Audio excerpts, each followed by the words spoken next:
네, 이제 곧 예배가 시작됩니다. 다 함께 마음을 정돈하시며 기도하며 예배를 준비하십시다.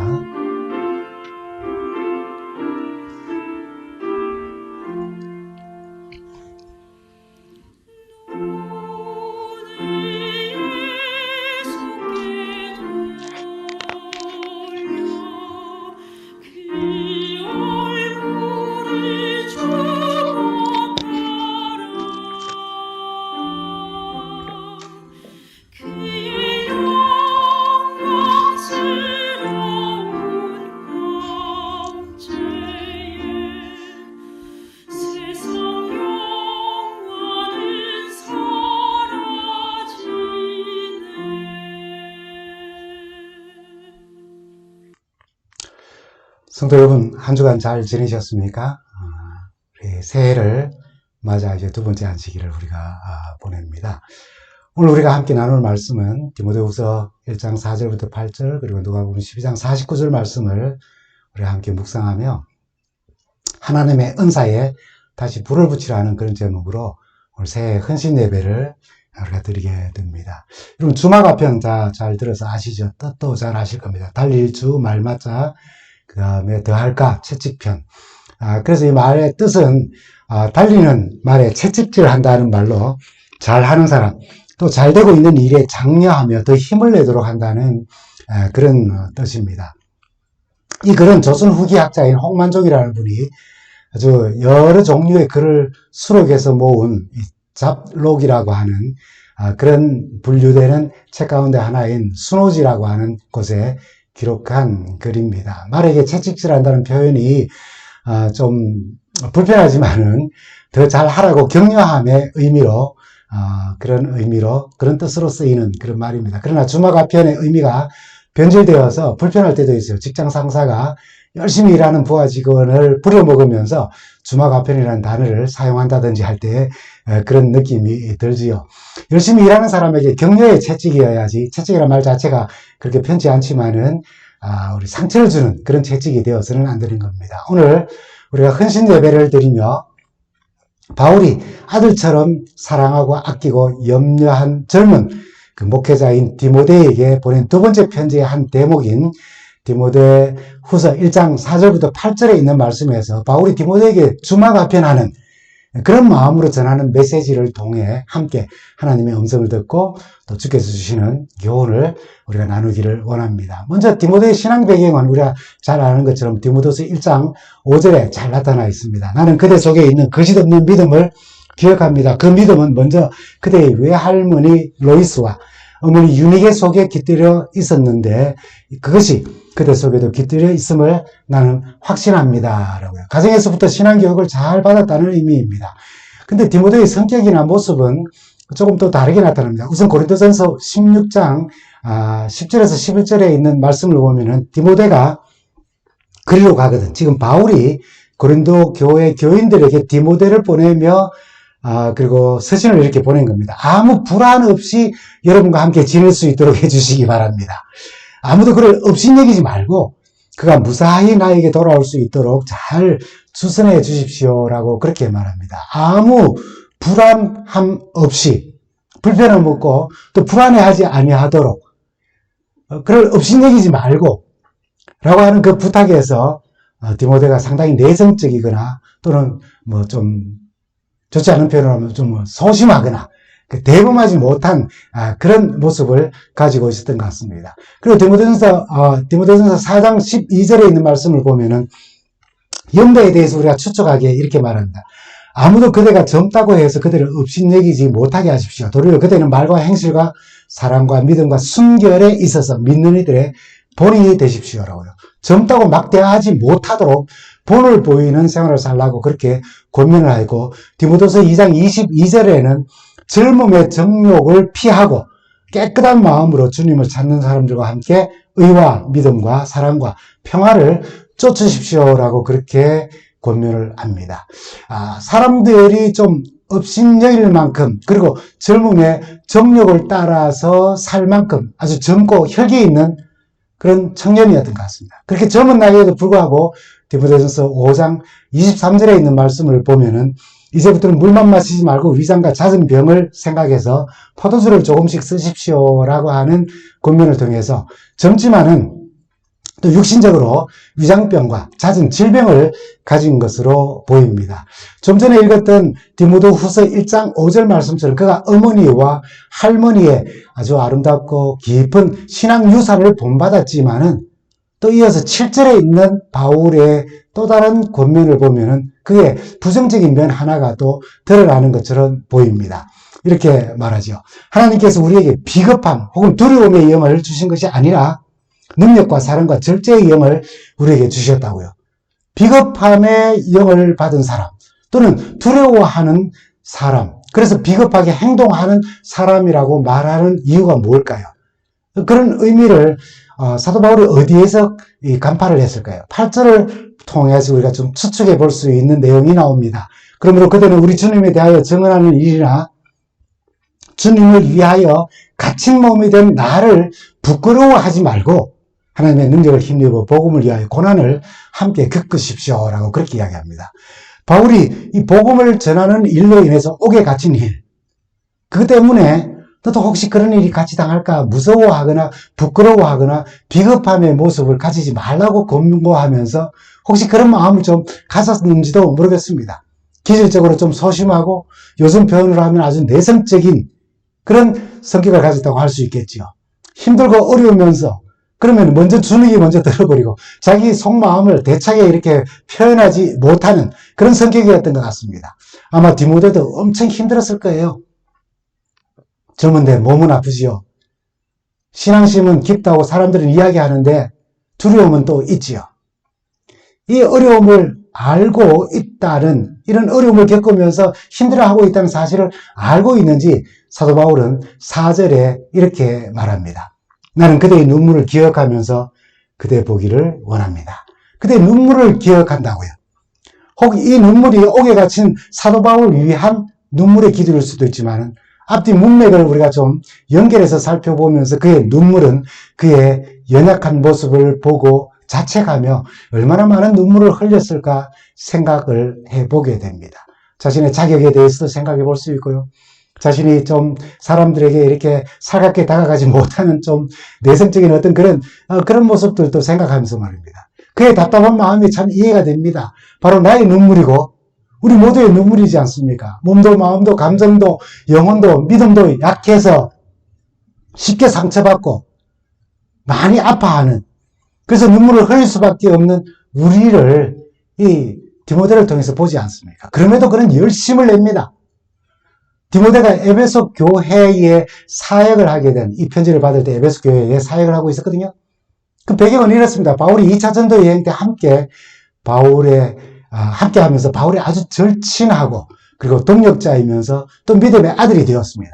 바울은 로마의 감옥에서 첫 번째 투옥에서 편련한 뒤에 자신이 세운 소아시아 여러 교회들을 다시 방문하면서 디모데를 거기서 에베소에서 이제 만나게 됩니다. 근데 에베소 교회가 문제가 있다는 사실을 발견하고 에베소에 디모데를 남겨두고 그리고는 문제들을 좀 잘 대처하라고 권고하고 빌립보 교회를 방문하고 에베소로 다시 되돌아와서 디모데를 만나려고 했지만 사정이 여의치 못해가지고 지체되고 다시 2차 투옥이 되고 맙니다.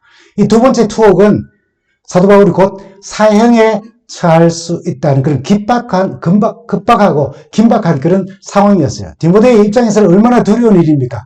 의지할 곳은 스승 바울인데 그가 곧 사형에 처할 것이라는 사실을 알았으니 그런 상황에서 디모데는 자기 자신의 어떤 성격이나 부족함에 눈물을 흘리기도 했을 것입니다. 그럼에도 불구하고 다른 어떤 사람들처럼 에베소 교회를 위한 목양을 하지 못하겠다고 하면서 떠나지 않고 그곳에서 최선을 다하고 있었습니다. 그런 착한 디모데에게 사도 바울은 헌신을 권고하며 마치 주마가편의 단어처럼 그 사사청어처럼 잘하고 있는 그에게 격려하는 모습을 봅니다. 그 메시지가 바로 6절에 있는 말씀입니다.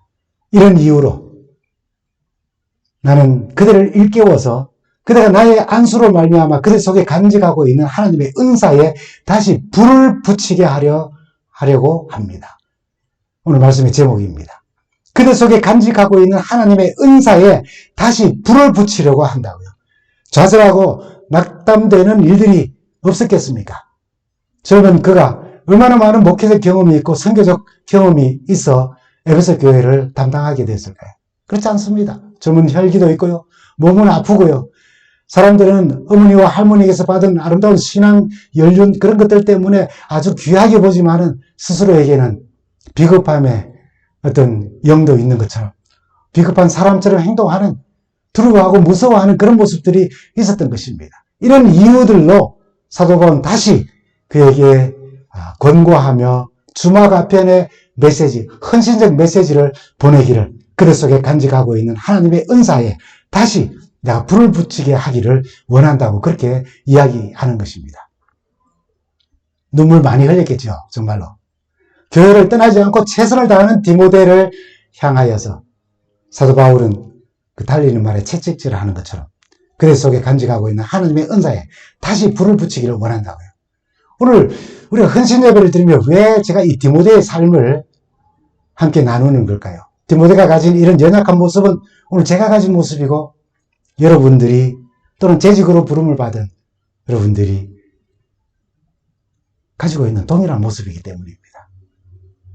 우리 모두의 약점 다 가지고 있어요. 디모데처럼 가족으로부터 친구로부터 이웃으로부터 복음을 전하는 전도자로부터 신앙을 잘 배우고 뿌리 깊은 신앙심을 가졌지만은 굉장히 우리도 소심한 적이 있습니다. 내성적이어서 살갑게 다가가지 못할 때도 있어요. 아픈 질병을 또 가지고 있습니다. 나이와 상관없이 말입니다. 예수 믿음에 대해서 기독교 신앙에 대해서 또 소심하여서 복음을 전하는 일에 담대하지 못하고 부끄러워하는 그런 영을 우리도 가지고 있을 수 있어요. 여러분의 이야기가 아닌 제 이야기를 좀 하면 이렇습니다. 디모데가 똑같지는 않을지라도 그 할머니 신앙을 그가 본받은 것처럼 저도 할머니로부터 배운 한두 가지가 있습니다. 제가 국민학교도 들어가기 전에 어린 제게 전도지 분급을 통한 전도를 제게 당신이 선수 이렇게 솔선수범하면서 제게 가르치셨습니다. 제게는 얼마나 재미없는 일이었겠어요. 할머니가 전도지를 전하시는데 투명스럽게 외면하기도 하고 아주 교양 없게 대하는 그런 사람들도 있었습니다. 부끄럽기도 하고 짜증도 나지요. 그럴 때면 항상 제가 하는 말이 있습니다. 할매 좀 빨리 집에 그냥 가요. 그리고 항상 하는 좋은 핑계가 있어요. 배고파 죽겠구만. 그렇게 이야기하면은 할머니가 내가 창피하다는 것은 둘째치고 뒤에 살짝 덧붙인 말에 포커스를 맞추고 이렇게 말합니다. 방금 밥 먹고 나왔는데 무슨 소리고? 그러면서 묵묵히 길을 가시는 겁니다. 어쩌다 잔치집을 지나게 되었고 할머니가 전도지를 가지고 그 집 마당으로 들어가서 분주하게 움직이는 사람 한 사람에게 전도지를 전하고 술을 드시면서 즐겁게 대화하는 사람들에게 그 눈앞에 전도지를 갖다 대면서 받으라고 그렇게 이야기하는 겁니다. 할머니가 자취집 분위기를 완전히 깬 거지요. 그 집에서 나오는 할머니는 갑자기 계속해서 중얼거리셨는데 집에 도착해서도 계속 한 말이 있었어요. 숭악한 사람들. 왜 그 숭악한 사람들. 투덜거리셨어요. 왜 그러시냐 그러니까 전도지를 받지 않았다는 사실 때문에 그 사람들이 숭악한 것이 아니라 잔치집에 낯선 사람이 들렀는데 당신이 가시던 그 시골 남해에서는 지나가는 사람들 붙잡아서 음식을 권하는데 이 대구란 곳에서는 사람들이 얼마나 숭악한지 음식 먹으라고 권하지도 않고 전도지도 받지 않더라면서 그래서 계속 숭악한 사람들이라는 겁니다. 전도지 나누는 것을 받지 않았다는 것이 아니라 자기에게 음식 같이 먹자고 권하지 않았다고 숭악한 사람들이라고 그러지.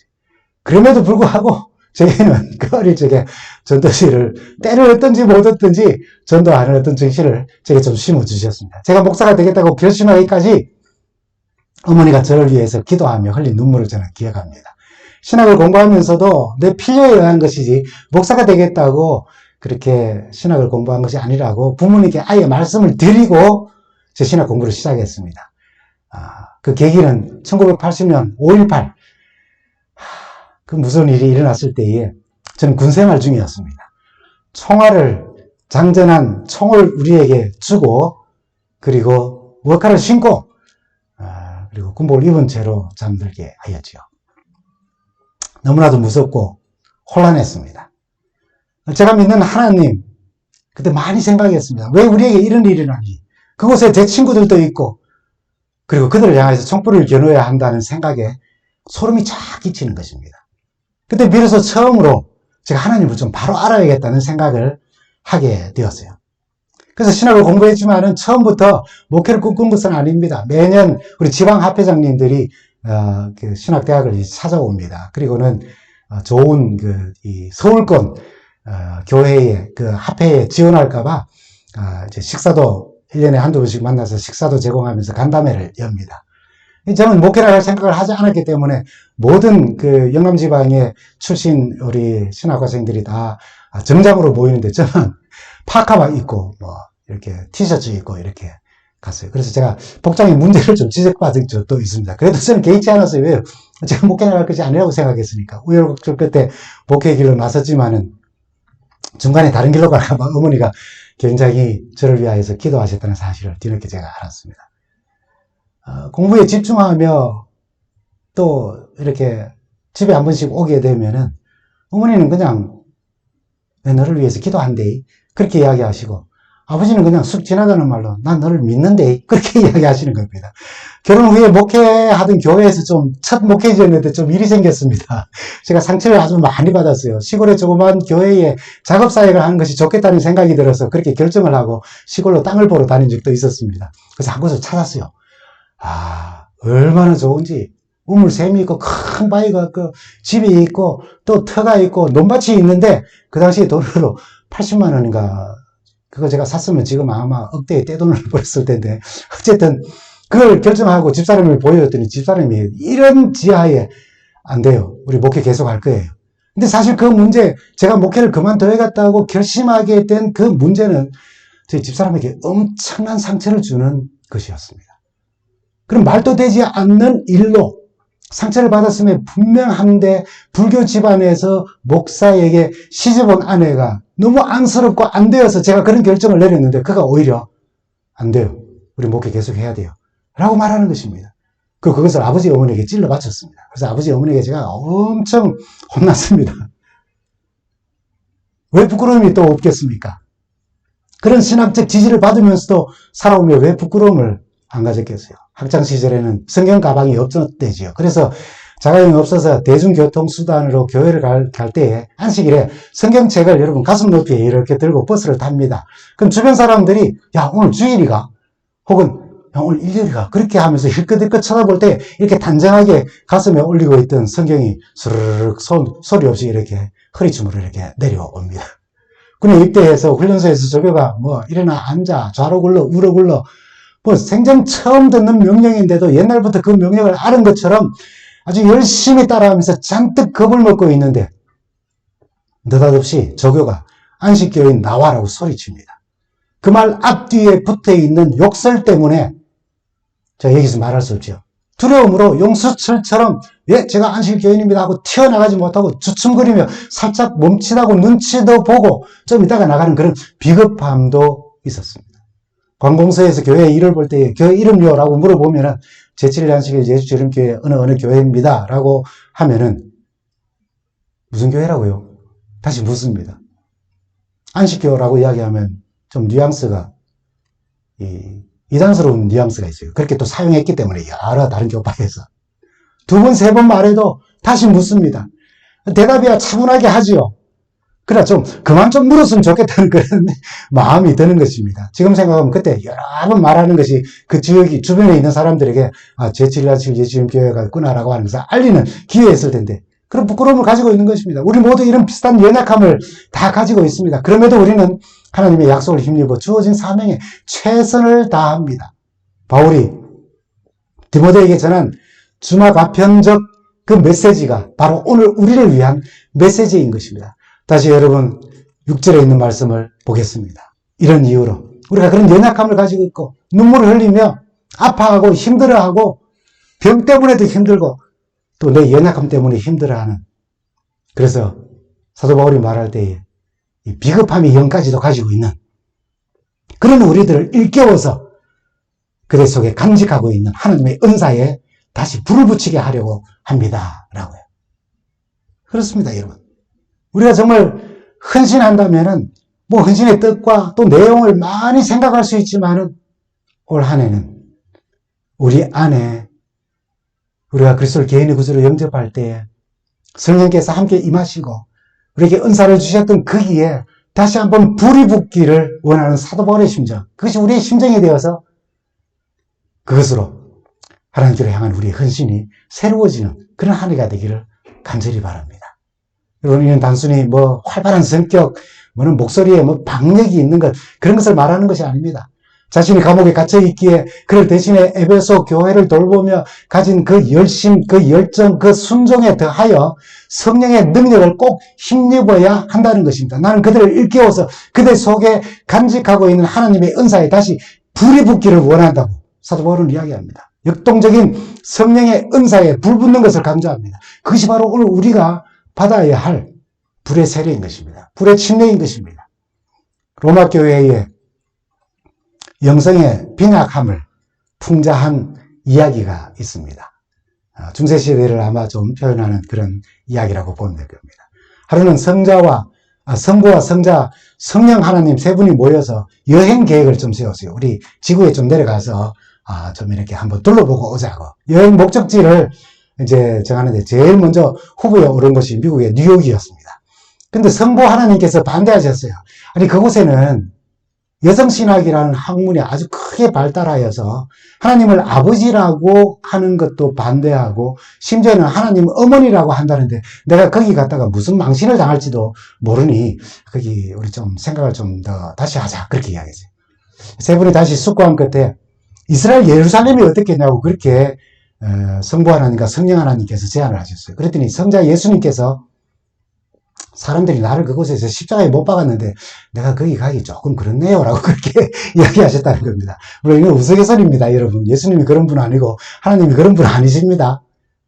그리하여서 더 숙고한 끝에 성부 하나님과 성자 예수님께서 로마에 가보면 어떻겠냐고 그렇게 했습니다. 그랬더니 이번에는 성령 하나님께서 아주 반가워하시면서 예, 우리 로마 갑시다. 나는 단 한 번도 로마에 가본 적이 없어요 라고 하셨다는 겁니다. 이게 무슨 말입니까, 여러분? 극단적으로 말하면은 성령께서 역사하신 적이 없는 곳, 성령께서 역사하신 적이 없는 교회, 성령께서 인도하시고 역사하시고 주장하신 적이 없는 사람, 정말 부끄러운 일이라는 것입니다. 성령 충만으로 성령의 역사에, 그래서 성령의 사역에 자신을 내어드리는 일 없이 신앙의 유산만으로, 어머니, 아버지, 할머니로부터 받은 그 신앙의 유산만으로 아니라는 것입니다. 신앙의 연륜, 내가 이 교회에 몇 년, 이렇게 목회를 했는데, 혹은 몇 년 동안 내가 장로를 했고, 집사를 했고, 얼마 동안 내가 이 교회를 다녔는데, 라고 하는 그것으로 만족할 수 없다는 것입니다.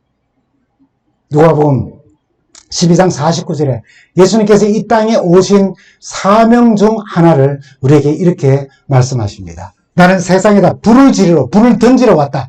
불이 이미 붙었으면 내가 바랄 것이 더 무엇이 있겠느냐라고. 바울이 디모데에게 나는 그대를 일깨워 그대 속에 간직하고 있는 하나님의 은사에 다시 불붙게 하는 것을 내가 원한다고 이야기한 그 바람이 사실은 오늘 우리를 향한 주님의 뜻이기도 한 것입니다. 여러분의 가슴에 성령의 불이 예배를 통해서 불붙기를 바랍니다. 기도할 때에 불붙기를 바랍니다. 함께 찬양하고 또 누군가의 특창을 우리가 들으며 말씀을 들으며 개인적으로 하나님의 말씀을 펼칠 때에 개인적으로 무릎 꿇어 하나님께 기도할 때에 우리 주님께서 던지는 붙이시는 그 불이 붙어 성령의 능력으로 부끄러움 없이 복음을 나누는 하나님의 사랑을 나누는 그런 일꾼이 되기를 간절히 바랍니다. 여러분, 환경이 문제가 아닙니다. 나를 힘들게 하는 옆 사람, 그 사람 때문이 아닙니다. 내 가슴 속에 불이 없는 것이 문제인 것입니다. 우리 모두는 서로에게 영향을 끼치며 서로의 가슴 속에 있는 불을 끌 수도 있고 그 불을 더 지펴서 활활 타오르게도 할 수 있습니다. 있는 불을 끄는 사람들이 아니라 우리가 복음을 받았을 때 받은 성령의 은사에 이제는 불을 붙여주는 그런 서로가 되기를 간절히 바랍니다. 하나님의 백성으로서, 직분자로서, 성도로서 주님이 주시는 불에 우리가 붙어서 성령의 능력으로 봉사와 섬김과 헌신과 땀과 눈물의 아름다운 사역으로 하나님께 영광이 되는 올 한 해가 되고 또 그렇게 살아가며 다시 오시는 우리 주님을 뵙는 우리 모두가 되기를 간절히 바랍니다. 감사합니다.